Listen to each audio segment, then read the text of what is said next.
خواهرای عزیزم، ما در اصلی قرار داریم. واقعا یک اصلی بسیار حیرت انگیز است. به این دلیلی که کسایی هستند امید ای را میکنند ای کاش که ما پول می داشتیم، ای کاش که ما جایی می ساختیم برای مسافرین، برای علما و طلاب، برای دیگر کسا. آنها درس و تعلیم میکردن، ما خدمات با ارائه میکردیم. نتوانستیم چون سرمایه ندارند، فقیر هستند، ضعیف هستند، توانش ندارند. پس آنها مایوس نشوند، چون که در زمان حضرت محمد مصطفی صلی الله علیه و سلم اصحاب کرام مقص بودند. وقتی که غنیا را میدیدند، پولدارا را میدیدند، آنها صدقه میکردند، اینا را حسد میگرفت ای کاش که ما را پول میداشتیم صدقه میدادیم، برای مجاهدین کمک میکردیم، برای طلاب علم خدمات خیریه ما میرسید.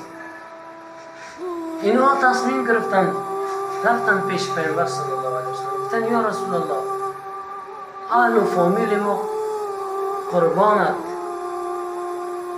پس ما میبینیم موضوعی را که براتون عرض کردم امیره برای پیامبر صلی الله علیه و سلم عرض کردن.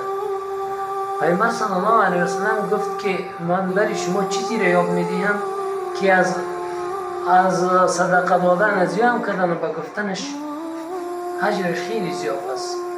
اصحاب گفتن که یا رسول الله بفرما.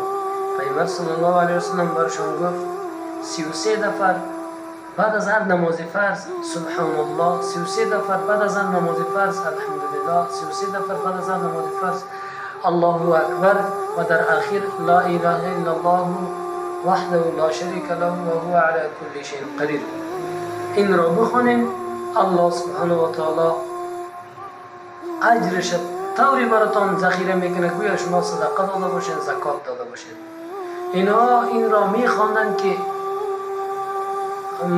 کسانی که غنی بودن، پول داشتن، آنها هم یاد گرفتن. دوباره پیش پیامبر صلی الله علیه و آمدن گفتن یا رسول الله موضوع از این قرار شد. پیامبر صلی الله علیه و سلم بسیار خوشحال شد و گفت نور علی نور، این روز روزی خوشحالی است ماشاءالله و مسلمین. پس آنها مایوس